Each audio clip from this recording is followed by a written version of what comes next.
ومن أحسن قولا ممن دعا إلى الله وعمل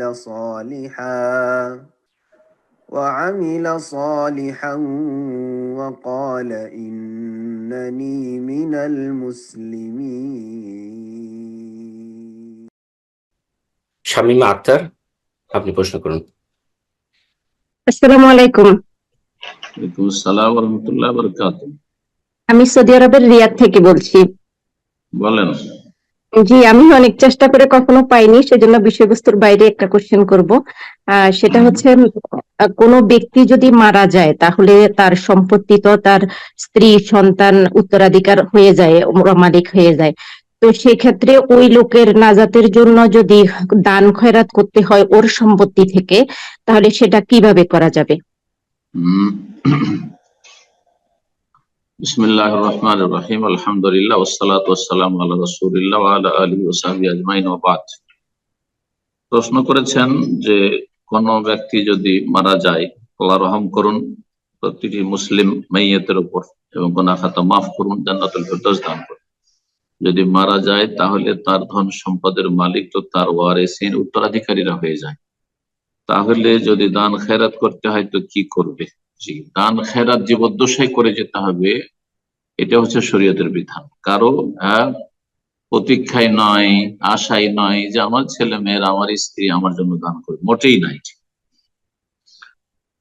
আর যদি উনি না করে গিয়ে থাকেন বা যা কিছু করেছেন এখন আপনারা দান করতে চাইছেন, তাহলে কারো হকের উপর হস্তক্ষেপ করা যায় না, আগে ভাগ বন্টন হয়ে যেতে হবে। এই ক্ষেত্রে ফারায়েজের কিতাবাদিতে মাইয়াতের ইন্তেকালের পরে তার যে তারিকা মানে পরিত্যক্ত ধন, সেটা নিয়ে কি করবেন, 4টি স্তর রয়েছে, শোনেন। প্রথম স্তর হচ্ছে যে মাইয়াতের তাজহিজ তাকফিন, অর্থাৎ কাফন দাফনে যা খরচ খরচা হয়, অনেক জায়গায় খরচ হয়, পশ্চিমা দেশে যথেষ্ট খরচ হয়, কবরকে খনন করায় কিনতে হয়, জায়গা কিনতে হয়, ইত্যাদি ইত্যাদি অনেক খরচ হয়। তো সৌদি আরব কোনো খরচ নেই, বা হয়তো বাংলাদেশ খরচ নেই, শহরে আবার খরচ আছে, গ্রামে গঞ্জে খরচ নেই, কিন্তু শহরে খরচ রয়েছে। তো যদি কাফন দাফনে যে খরচগুলো রয়েছে, কাফন আপনার গ্রামবাসী কেন দিবে? হ্যাঁ, একজন সচ্ছল মানুষকে গ্রামবাসী কেন দিবে, সদকা দেবে? তো তার ধন সম্পদ থেকে কাফন দাফনের ব্যবস্থা হবে, এক। 2 নম্বরে দেখতে হবে যে ঋণের বোঝা তার উপর আছে কিনা। যদি ঋণ থাকে তো ঋণ পরিশোধ করে, ঋণ পরিশোধ করতে কিন্তু সমস্ত জমি জায়গা সব শেষ হয়ে যায়, শেষ করে দিতে হবে, সব শেষ করে দিতে হবে। 3 নম্বরে দেখতে হবে যে কোনো ওসিয়ত করে গেছেন কিনা, আর সেটা 1/3 1/3 ভিতরে সীমিত আছে কিনা। যদি বেশি করে থাকেন সেটা বাস্তবায়ন হবে না, 1/3 উপর বাস্তবায়ন হবে। বলেছেন 1/3 ধন সম্পদ থেকে ওসিয়ত করে যেতে। ওসিয়ত যেমন অমুক মাদ্রাসাতে আমার ধন সম্পদ আমি ইন্তেকালের পরে এতটা দিয়ে দিও, জমি দিয়ে দিও, অথবা আমার এই টাকা আছে এত টাকা দিয়ে দিও, ইত্যাদি, এগুলো ওসিয়ত, যদি ওসিয়ত করে গিয়ে থাকে। 3 নম্বর হয়ে গেল। 4 নম্বরে তখন তাকসিমুল মিরাস, এই পরিত্যক্ত ধন ওয়ারিসিনদের মাঝে ভাগ বন্টন করবে। স্ত্রী যেহেতু ছেলে মেয়ে আছে, সুতরাং অষ্টাংশ সমন 8 ভাগের 1 ভাগ পাবে। ছেলে মেয়েরা থাকলে মেয়ের দ্বিগুণ পাবে ছেলে, আর শুধু ছেলে থাকে তো সবগুলি তারা ভাগ করবে। আর যদি মেয়ে থাকে একজন তো অর্ধেক পাবে, বাকিটা তো নিতে পারবে না, তখন অন্যরা দেখা যাবে যে নিকট আত্মীয় কি আছে তারা পাবে, ইত্যাদি। আচ্ছা, যে মাইয়াত মারা গেছে তার বাবা মা আছে কিনা, তার বাবা মা থাকলে তারা পাবে, এইভাবে ভাগ হবে। এখন যদি দান করতে, আসল প্রশ্ন, দান করতে হয় তাহলে সবার সম্মতিতে সবাইকে বলতে হবে, যত ওয়ারিসিন, যে আমরা এখান থেকে কিছু টাকা দান করতে চাইছি বা কিছু জমি জায়গা দান করতে চাইছি, একমত। যদি সবাই একমত হয় আলহামদুলিল্লাহ, আর না হলে মোটেই জায়েজ নয় যে কাউকে চাপ দিয়ে অথবা লজ্জায় ফেলে তাকে আপনি বাধ্য করবেন যে না কিছু দান করা হোক না, চলে গেছে, যা চলে গেছে। এখন দান করে নিজের ভাগ যোগ করে নেওয়ার পরে তারপরে যারা দান করতে চাইছেন দান করেন, কেউ কম দান করতে চাইছেন, কেউ বেশি করতে চাইছেন, অথবা কেউ করতে চাইছেন না, তখন দান করবেন নিজের সম্পদ ভাগ করে নেওয়ার। আর ভাগ করার ক্ষেত্রে আমাদের দেশে যেটা ইসলাম বিরোধী কাজ করে, যে বছরকে বছর 10 বছর পড়ে আছে, লোক মারা গেছে 10 বছর আগে, এখনো জমি জায়গায় ভাগ হয়নি, চাইছে না, ভাগ হয়ে যেতে হবে। মানুষ মারা যাওয়ার সাথে সাথে ভাগ হয়ে যেতে হবে। এই ক্ষেত্রে এত ত্রুটি রয়েছে যে যারা কোরআন সুন্নাহর অনুসরণের দাবিদার সেসব পরিবারের সমাজেও এই ত্রুটি রয়েছে। আল্লাহ রাব্বুল আলামিন কোরআন সুন্নাহর প্রতি আমল করার সার্বিক ক্ষেত্রে তৌফিক দান করুন। জাযাকুমুল্লাহ। বারাকাল্লাহ ফিক। আমরা এই পর্যায়ে প্রশ্ন নিব। প্রশ্ন করবেন আমিন এস কে।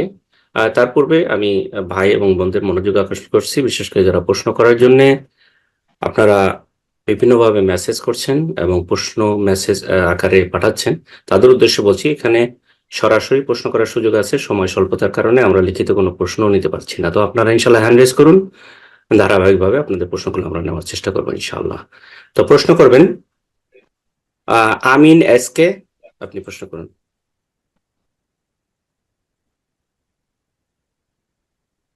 আমিন এস কে, আপনার ফোনটা আনমিউট করে নিন, প্রশ্ন করুন।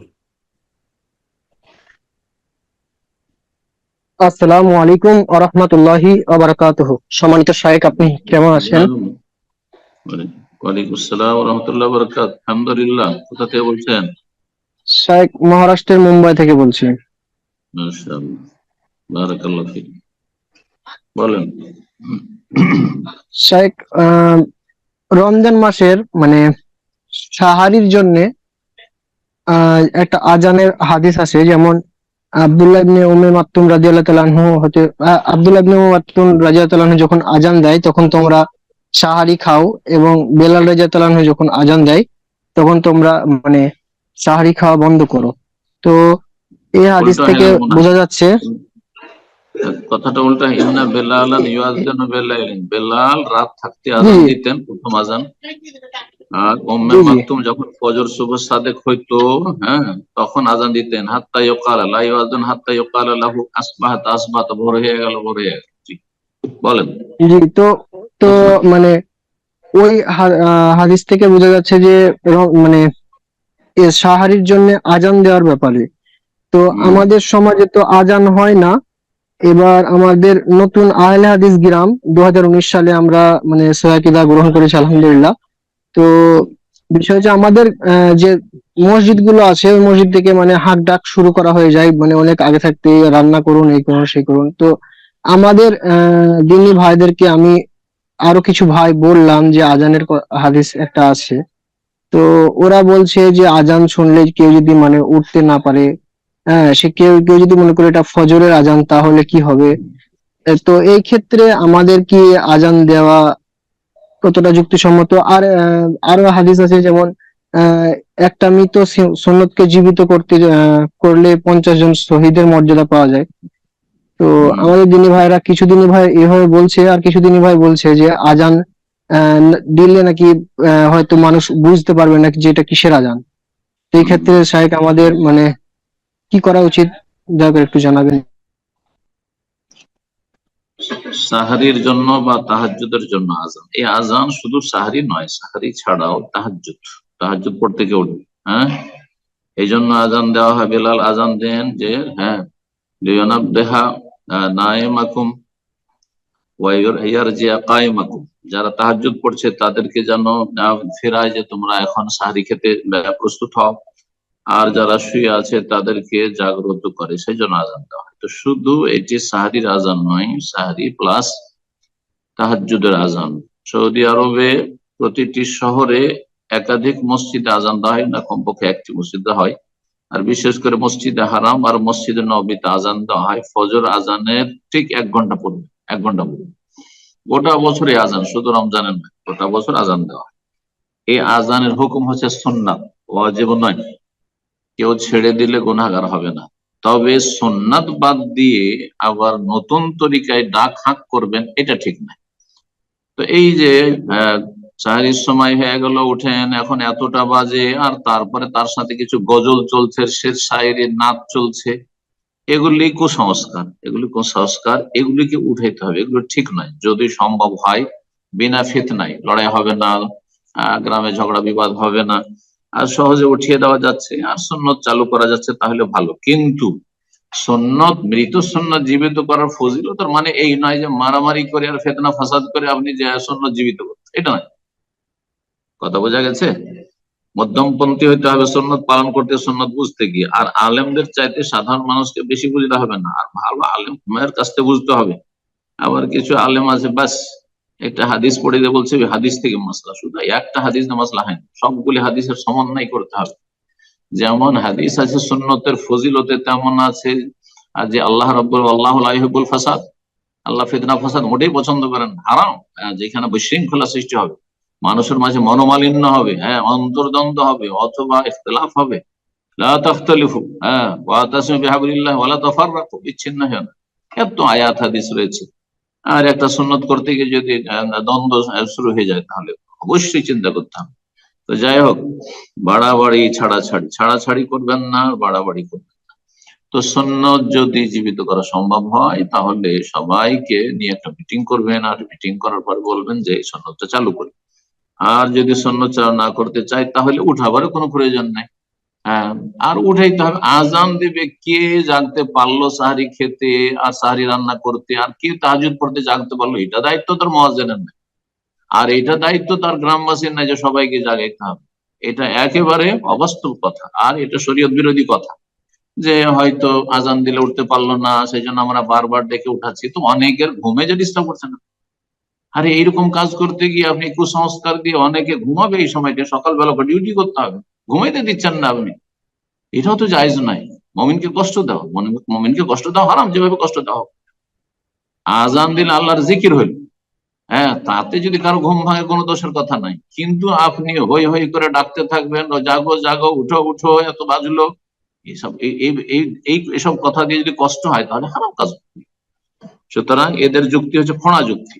হ্যাঁ, এটা বিদাতীদের যুক্তি। জি, যে সুন্নতকে উপেক্ষা করে আজানকে বাদ দিয়ে আর এই যুক্তি পেশ করা। আমাদের কোনো দায়িত্ব নেই যে পাশের বাড়ির লোক উঠলো কি না উঠলো, তাদের দায়িত্ব যে তাদের ফরজ রোজা রাখতে হবে, হ্যাঁ, বা সুন্নত রাখবে, কি করবে না করবে তারা জাগবে, কখন জাগবে না জাগবে তারা বুঝবে। জি, আল্লাহ হিদায়াত দান করবেন। জি, জাযাকুমুল্লাহ খাইর। পারলে সুন্নত চালু করবেন, কিন্তু এর জন্য জোর জবরদস্তি আর দ্বন্দ্ব করতে যাবেন না। আর পারলে এসব কুসংস্কারকে দূর করবেন, আর না পারলে লা হাওলা ওয়ালা কুওয়াতা ইল্লা বিল্লাহ। জি, আল্লাহ তৌফিক দিন। আমিন। এ পর্যায়ে প্রশ্ন করবেন এসকে আব্দুল ওয়াহাব, আপনি প্রশ্ন করুন।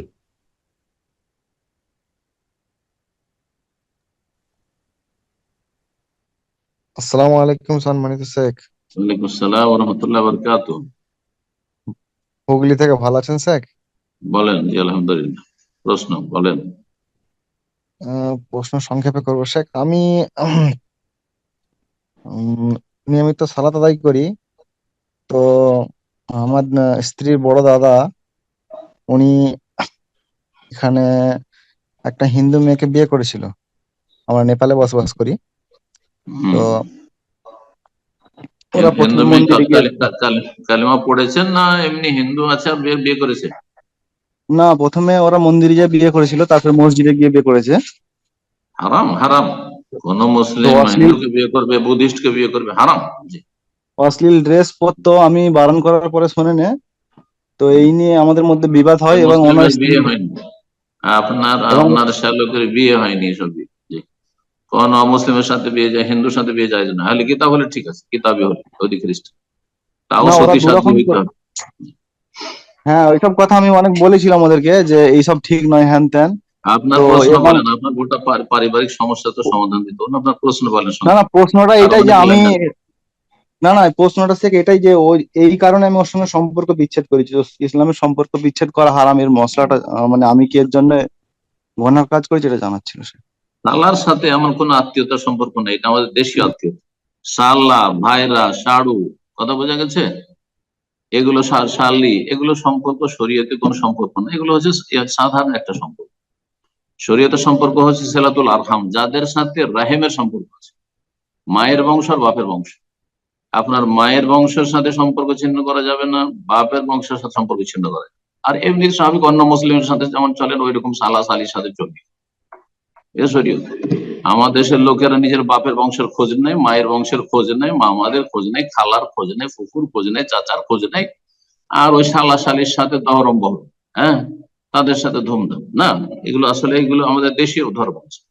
জাযাকুমুল্লাহ খাইর। সম্পর্ক রাখুক আর না রাখুক, আর সে রাখতে চাইছে, কোনো প্রয়োজন নেই। দেখা হলে সালাম দিবেন, যে কোনো মুসলিম দেখা হলে সালাম দিবেন, যদি সে নামাজি হয় আর মুশরিক না হয়, নাস্তিক না হয়।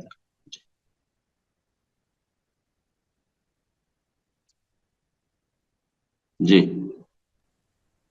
জাযাকাল্লাহ খায়ের। তো ইনশাআল্লাহ এই পর্যায়ে প্রশ্ন করবেন এস কে আসগার, আপনি প্রশ্ন করুন।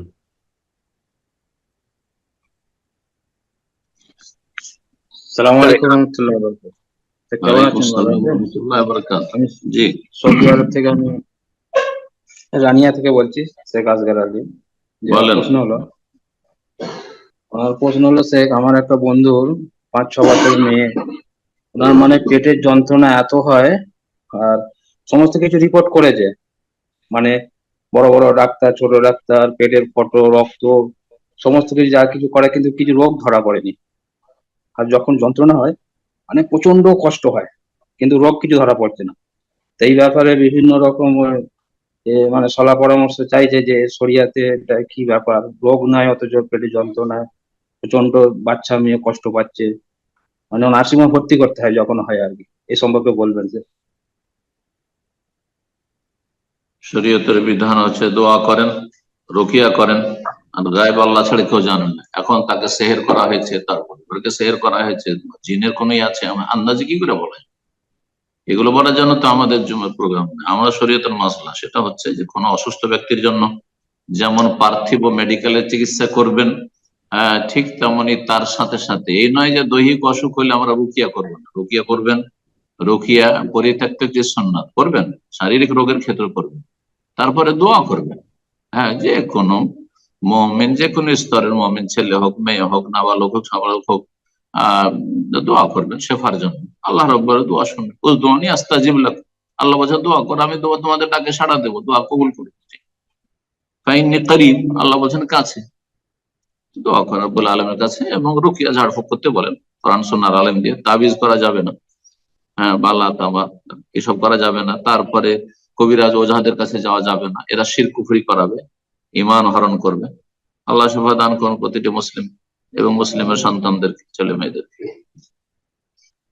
আমিন। প্রশ্ন করবেন আরিফ শেখ, আপনি প্রশ্ন করুন। আসসালামু আলাইকুম সাহেব। ওয়ালাইকুম সালাম রহমতুল্লাহ বরকাতুহু। জি সাহেব, আমি পশ্চিমবঙ্গের দক্ষিণ 24 পরগনা থেকে বলছি। বলেন। বলছি বলছি সাহেব, আমি রুকু এবং সেজদাতে যে সমস্ত হাদিসে বর্ণিত দোয়াগুলো আছে, রুকুতে কখন 2টা করি, কখন আবার সেজদাতে 3টা করি, আবার দ্বিতীয় রাকাতে হয়তো রুকুতে 4টে করি, সেজদাতে 3টা করি। এইরকম যদি মানে কখনো কম করি, কখনো বেশি করি, তা এটা কি বিদআত হবে? মানে আমি নতুন ফরম্যাট চালু করছি, এটা তো স্পষ্ট করবেন। এক, আরেকটা সাহেব, আমাদের সরি, দুঃখিত, একের অধিক প্রশ্ন নেওয়া সম্ভব নয় যেহেতু অনেক প্রশ্নকারী। জি সেটা জি। উত্তর দিয়ে দিন। জি, জাযাকাল্লাহ খায়ের। যদিও একই বিষয়বস্তু, তারপরে আপনারা পরে প্রশ্ন করবেন।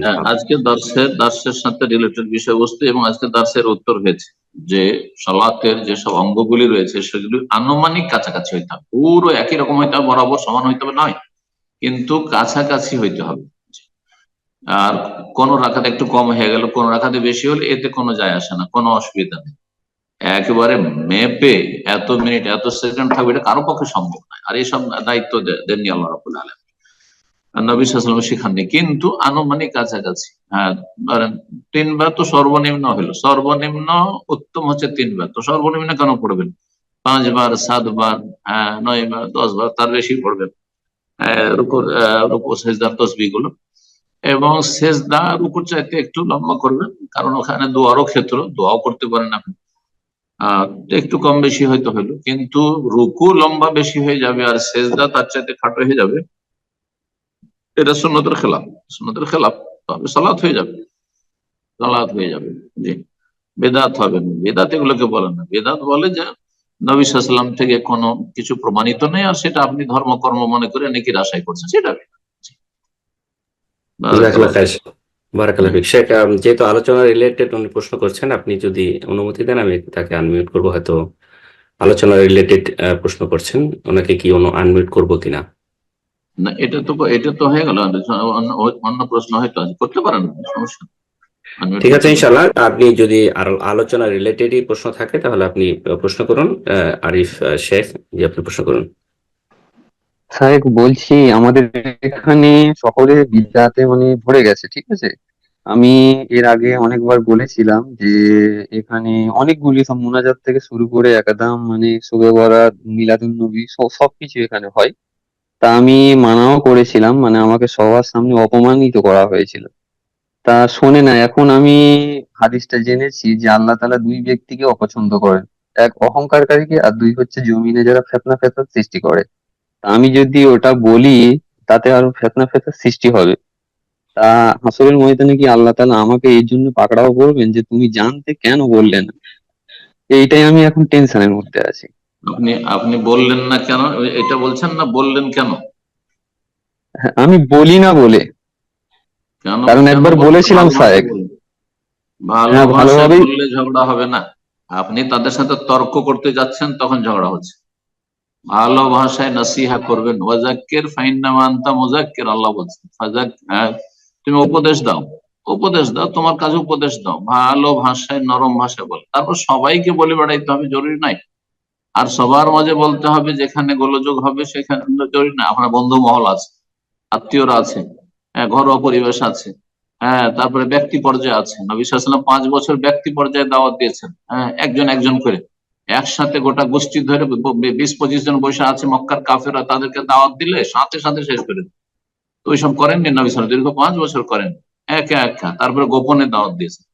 তো আপনার দাওয়াতের স্তরগুলি আপনাকে জানতে হবে এবং ফলো করতে হবে। আপনি যদি এইরকম প্রতিকূল পরিস্থিতিতে থাকেন বেদাতি সমাজে, তাহলে আপনি ব্যক্তি পর্যায়ে আপনার নিকট আত্মীয়রা আছে, আপনার দরদিরা আছে, আপনার বন্ধু মহল আছে, ইত্যাদি আছে, তাদেরকে দিবেন। ঘরোয়া পরিবেশ আছে, একজন দুইজন আছে, শিক্ষিত ছেলে, বোঝার চেষ্টা করে, কথা বুঝে, এরকম।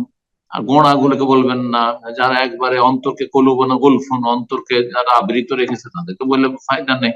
অথবা বললেও ভালো হয় বলবেন, কিন্তু তর্কে মোটেই জড়াইতে যাবেন না। মুশকিলটা হচ্ছে আপনাদের কি, যারা নতুন নতুন হেতে আছে এত আবেগী হয়ে যাচ্ছেন যে সাথে সাথে তর্কে জড়িয়ে যাচ্ছেন। না মানি মানাবো না, মানাবেন কেন?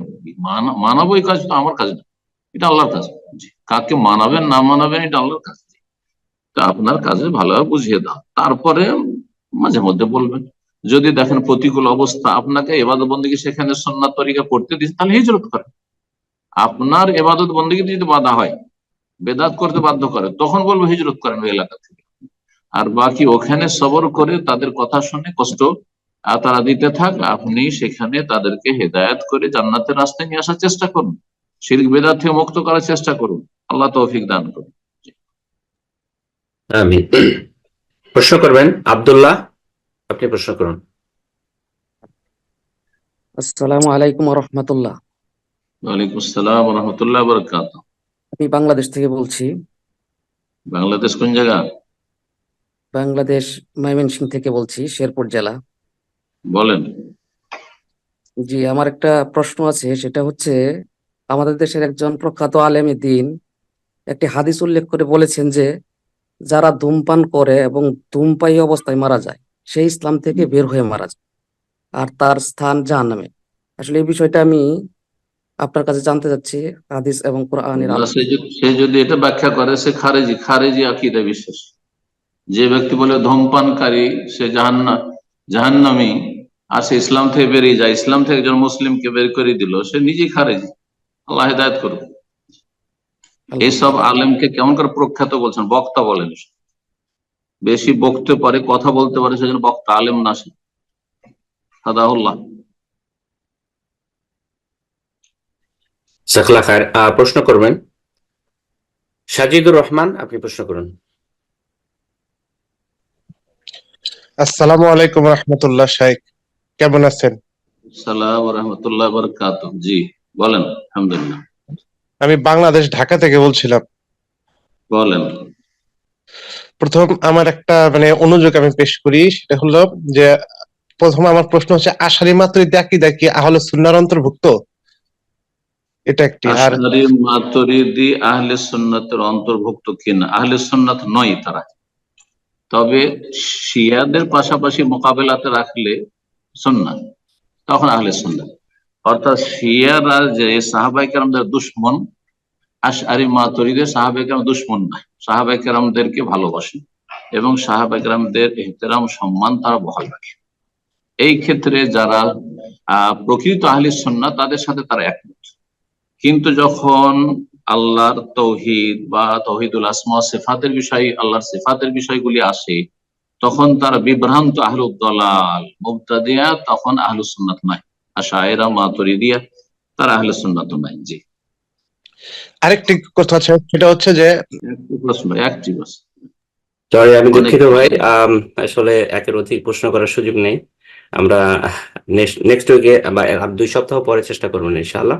যারা এই সপ্তাহে প্রশ্ন করার সুযোগ পেয়েছেন, এখন থেকে 2 সপ্তাহ পরে আবার আসবেন ইনশাআল্লাহ। আমরা আপনাদের প্রশ্ন নেওয়ার চেষ্টা করবো। এ পর্যায়ে প্রশ্ন করবেন মোহাম্মদ ইব্রাহিম, আপনি প্রশ্ন করুন। আসসালামু আলাইকুম রহমতুল্লাহ। ওয়ালাইকুম আসসালাম ওয়া রাহমাতুল্লাহি ওয়া বারাকাতুহু। জি, শেখ জেদ্দা থেকে বলতেছিলাম। বলেন। শেখ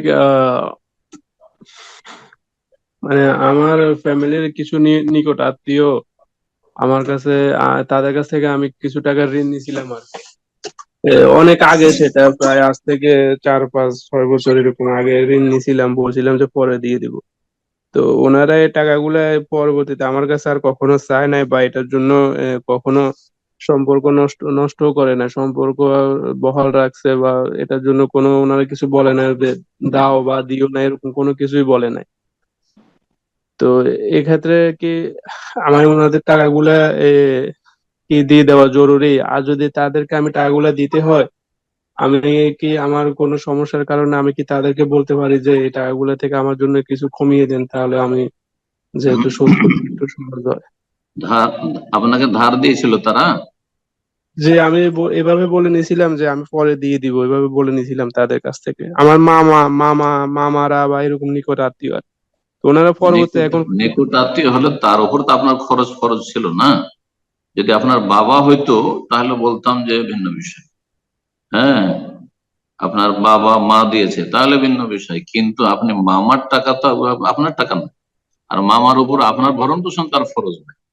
আচ্ছা, আপনি চিন্তা করুন যদি এটা উল্টো হইতো, যে আপনার মামা আপনার কাছ থেকে টাকা নিত, আর যদি আহ আপনি চাইছেন না সেজন্য সে না দেয়, আর যদি এই মাসলাটা সে জিজ্ঞাসা করতো যে কেউ দিব না দেব না, না কি করে কম করতে বলবো, তাহলে কেমন লাগতো আপনাকে বলেন তো দেখি? হ্যাঁ, নবী সাল্লাল্লাহু আলাইহি ওয়াসাল্লাম বলেছেন যে লা ইউমিনু আহাদুকুম, তোমাদের কেউ সব প্রকৃত সত্যিকার অর্থে মুমিন হতে পারবে না, খাঁটি মুমিন, হাত্তা ইউহিব্বা লিআখিহি মা ইউহিব্বু লিনাফসিহি মিনাল খায়র, যেটা নিজের জন্য ভালোবাসেন অন্যের জন্য ভালোবাসেন। আপনার কাছে চাইবে ঋণদাতা, তাহলে দেবেন, এটা তো ইসলামে নেই। হ্যাঁ, এটা মোটেই ইসলামে নেই যে চাই না সেই জন্য আমার দেওয়া লাগবে না, অথবা না দিলে দেবো, পরে দেবো, যখন চাইবে তখন দেবো। এটা জাহেলদের কথা, এটা কোনো জ্ঞানী মানুষের কথা নয়। আল্লাহ হেদায়েত দান করুন। আপনি এটা বলতে পারেন যে আমার আর্থিক সংকট রয়েছে, আরো ঋণ রয়েছে, ঋণের বোঝা রয়েছে, সেই জন্য হয়তো আমি বিলম্ব করতে পারি কিনা, অথবা তার কাছে মাফ চাইতে পারি কিনা, বা আংশিক মাফ চাইতে পারি কিনা। কিন্তু আপনি যদি দেখেন মাশাআল্লাহ সৌদি আরবে থাকছেন, রোজগার করছেন, সংসার চলছে, সবই চলছে আপনার, আপনি কিছু টাকা পয়সা জমাচ্ছেন, বা কিছু কেনাকাটা, জমি জায়গাও কিনছেন, বা সম্পদ করছেন কিছু, আর আপনি শুধু মামার টাকাটা দিবেন না, বলবেন যে কিছু ডিসকাউন্ট করে দেন, না, এটা জায়েজ নয় মোটে। আপনি লজ্জায় ফেলবেন। কোন মানুষকে লজ্জায় ফেলা এইভাবে যে আপনি তো 5,000 রিয়াল পেতেন, তো আমাকে 2,000 টাকা মাফ করে দেন, লজ্জা পড়ে যেতে পারে অনেক সময়, চক্ষু লজ্জায় মাফ করবেন, অন্তর থেকে মাফ করবেন, মোটেই জায়েজ নয়। আল্লাহ রব সঠিক বুঝ দান করুন। জাযাকুমুল্লাহ খাইর। বারাকাল্লাহ ফিক। এই পর্যায়ে প্রশ্ন করবেন সুরাজ এস কে, আপনি প্রশ্ন করুন।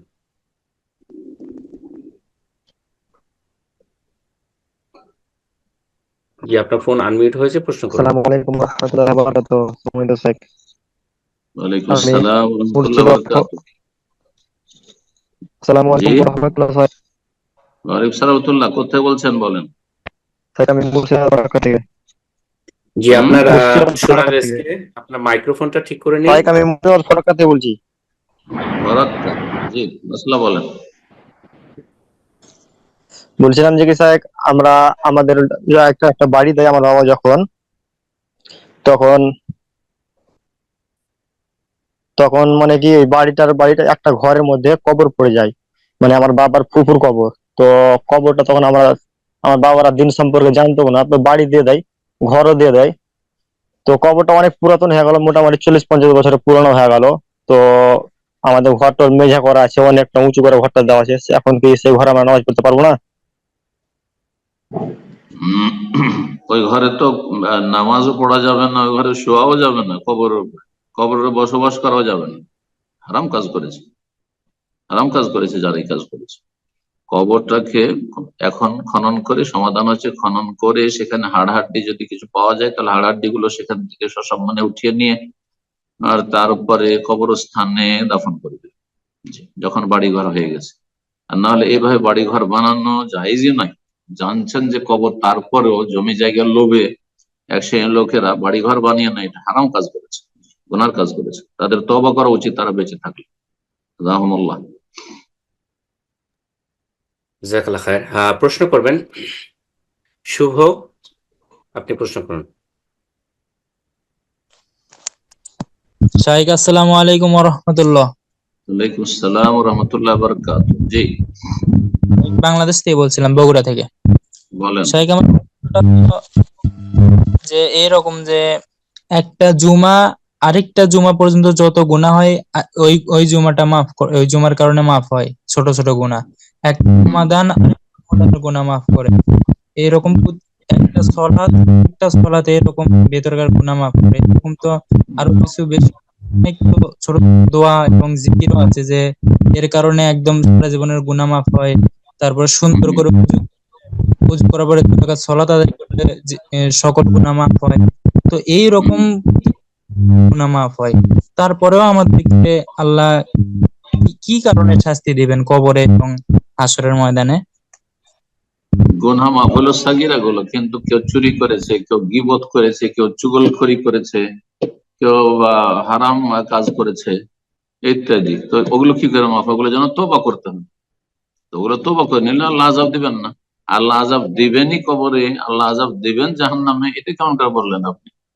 কাবিরা গুনাহ থেকে মুক্ত হয়ে আল্লাহর সামনে হাজির হতে পেরেছেন কিনা, সেটা হয় কাবিরা গুনাহ হয়নি, আর না হলে কাবিরা গুনাহ হয়ে থাকলে আপনি আল্লাহর কাছ থেকে ক্ষমা নিয়ে নিয়েছেন অন্তর থেকে, তওবা নাসুহা খালিস তওবার মাধ্যমে।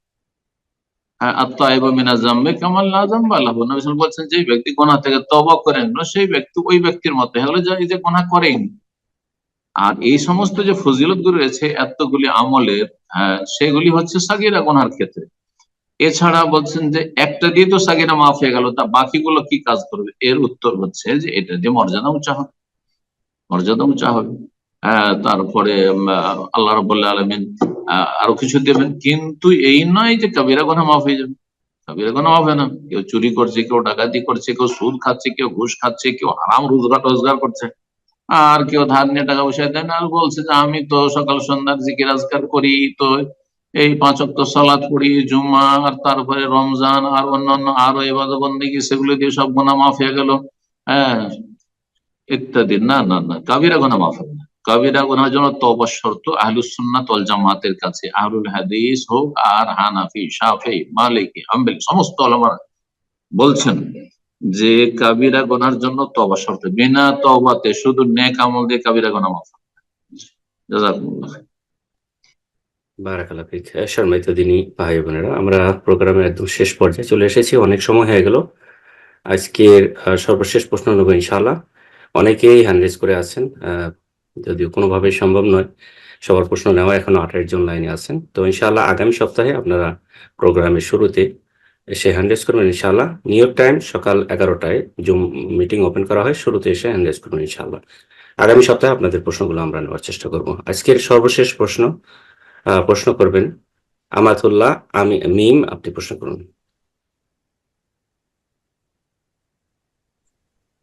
আসসালামু আলাইকুম ওয়া রাহমাতুল্লাহ। শাইখ, ওয়ালাইকুম আসসালাম ওয়া রাহমাতুল্লাহি ওয়া বারাকাতুহু।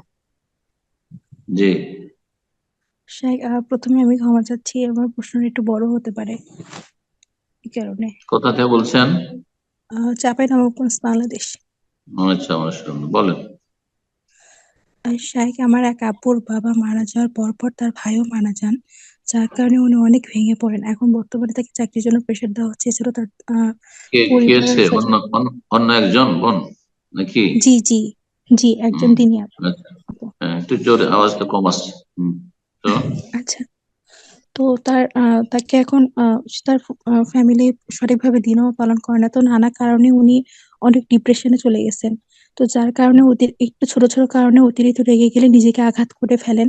তারপর হচ্ছে মানে অনেক সবার সাথে খারাপ ব্যবহার করে ফেলেন। তো যখন উনি ঠান্ডা হন, মানে ওনার যখন বুঝ আসে, তখন উনি বুঝতে পারেন উনি অনেক বড় ভুল করছেন। তখন আরো ভেঙে পড়েন। তো পরে তো কিছু সাইকোলজিস্টরা বলতেছেন যে এটা হচ্ছে যে মানসিক রোগের একটা লক্ষণ। তো মেডিসিন বা একটু কাউন্সিলিং করানো যায় তাহলে হচ্ছে যে এই মানসিক রোগটা ভালো হয়ে যাবে। আর এটা কিন্তু এখনকার বর্তমান বাংলাদেশে তো সাইকোলজিস্ট ধার্মিক না। তো এই ক্ষেত্রে আসলে কি করা উচিত? সাইকোলজিস্ট দেখানো কি উচিত, নাকি হচ্ছে যে মানে আর এই ডিপ্রেশন থেকে বের হওয়ার উপায়টা কি স্যার? সাইকোলজিস্ট ধার্মিক হোক আর নাই হোক, তাদের কাছ থেকে আপনার মানসিক চিকিৎসা নেবেন, শুধু চিকিৎসা নেবেন, সেই জন্য যাবেন। সুতরাং ধার্মিক না পেলে বিধর্মীর কাছেও যেতে হবে, দুনিয়াদারের কাছে যেতে হবে। যারা পয়সার জন্য যায়, চিকিৎসা বিদ্যা শিখেছে এবং ডিগ্রি নিয়েছে, তাদের কাছে যেতে হবে, কারণ উদ্দেশ্য হচ্ছে আমার আরোগ্য হাসিল করা। সুতরাং যাবে, সাইকোলজিস্টের কাছে যাবে। আর এই ক্ষেত্রে তার আগে পরামর্শ দেব যে তাকে রুকিয়া করা হোক। রুকিয়া করেন, হতে পারে বদনজর আইন লেগেছে, হতে পারে বিভিন্ন চাপের কারণে এসব হয়েছে। ইনশাআল্লাহ তাআলা ওয়ানুনাজ্জিলু মিনাল কুরআনি মা হুয়া শিফাউন ওয়া রাহমাতুল লিল মুমিনিন। আল্লাহ বলছেন যে কোরআনে কারীম আমি নাযিল করেছি যাতে শেফা, আরোগ্য রয়েছে। শেফা যেমন রুহের, আত্মার রয়েছে, মানুষ পাপ মুক্ত হয় কোরআনের মাধ্যমে, ঠিক তেমনি মানুষের আপনার শরীরেরও শেফা রয়েছে। সুতরাং রুকিয়া করা, নিজেই রুকিয়া করুক যখন সে নিজে বুঝতে পারছে। আর যদি দেখা যায় তার বোধ শক্তি কাজ করছে না, তাহলে অন্য কাছের লোকেরা রয়েছে যারা, তারা তাকে রুকিয়া করুক। আল্লাহ শেফা দান করুন, আল্লাহ রাব্বুল আলামিন শেফা দান করুন। আর তার সাথে সাইকোলজিস্টের কাছে যাওয়া জায়েজ, ডাক্তারের কাছে যেতে পারে, কোনো অসুবিধা নেই। ডাক্তার যদি ভালো পাওয়া যায় তো আলহামদুলিল্লাহ। মহিলার চিকিৎসার জন্য মহিলা ডাক্তার পাওয়া গেলে, গত সপ্তাহে বলেছি, সেটাই জরুরি।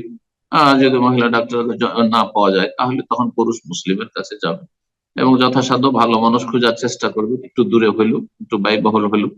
তা যদি না হয় তো যে কোনো ডাক্তারের কাছে যাবে এবং মাহরামের সাথে যাবে, একা চিকিৎসার জন্য কোথাও যাবে না। আল্লাহ হেফাজত করুন এবং মুসলিম ভাই বোনদের আল্লাহ রাব্বুল আলামিন দিন দুনিয়ার সার্বিক কল্যাণ, রহমত, বরকত দান করুন। শাফাহ আল্লাহ ওয়া আফা, আল্লাহ শাফা দিন। আল্লাহুম্মা শাফি মারদানা ওয়া মারদাল মুসলিমিন। জাযাকাল্লাহ খায়ের শেখ। তো ইনশাআল্লাহ আজকে এখানে শেষ করে যাক। জাযাকুমুল্লাহ খায়ের, বারাকাল্লাহু ফিকুম। অনেকে হয়তো লাইনে আছেন কিন্তু দীর্ঘ সময় হয়ে গেছে। তবে ইনশাআল্লাহ সাপ্তাহিক তো আমাদের ধারাবাহিক দার্স চলতে আছে ইনশাআল্লাহ, এবং তার সাথে প্রশ্নোত্তর। তো আজকে না হলে সামনে সপ্তাহ হবে ইনশাআল্লাহ। তাহলে আল্লাহ রাব্বুল আলামিন কবুল করুন। এসব ভাইরা বোনেরা আমাদের সাথে থাকলেন, আল্লাহ তাদেরকে উত্তম প্রতিদান দান করুন, নেক আমল কবুল করুন, গুনাহ খাতা মাফ করুন, দিন শিখে দিনের উপর আমল করার তৌফিক দান করুন, মধ্যমপন্থী মুসলিম হওয়ার তৌফিক দান করুন, বাড়াবাড়ি, ছাড়াছাড়ি, চরম পন্থার, শিথিল পন্থায়, দুই গুমরাহি থেকে আল্লাহ মুসলিম সকল স্তরের মানুষকে আল্লাহ হেফাজত করুন এবং জান্নাতের পথে আল্লাহ প্রতিষ্ঠিত রাখুন, অবিচল রাখুন, এবং জাহান্নামের আযাব থেকে আল্লাহ রক্ষা করুন। রব্বুল আলামিনের কাছে দোয়া করে আমাদের বালা মুসিবতকে যেন দূর করেন। আমাদের মাঝে যারা অসুস্থ পীড়িত রয়েছে আল্লাহ তাদেরকে শেফা দান করেন। যারা নির্যাতিত রয়েছে তাদের জুলমের যেন অবসান ঘটান। যারা অসহায় হয়ে রয়েছে যে কোনো দিক থেকে, যে কোনো পেরেশানিতে রয়েছে, আল্লাহ পেরেশানি, বালা মুসিবতকে যেন দূর করে দেন। আল্লাহুম্মা শফি মারদানা মারদাল মুসলিমিন, আল্লাহুম্মা শফি মারদানা মারদাল মুসলিমিন, আল্লাহুম্মা শফি মারদানা মারদাল মুসলিমিন, আল্লাহুম্মা শফি মারদানা ওয়া আফি মুবতালানা, আল্লাহুম্মা শফি মারদানা ওয়া আফি মুবতালানা। ربنا آتنا في الدنيا حسنة وفي الآخرة حسنة وقنا عذاب النار. ربنا اغفر لنا ولإخواننا الذين سبقونا بالإيمان ولا تجعل في قلوبنا غلا للذين آمنوا ربنا إنك رؤوف رحيم. وصلى الله وسلم على نبينا محمد وعلى آله وصحبه أجمعين.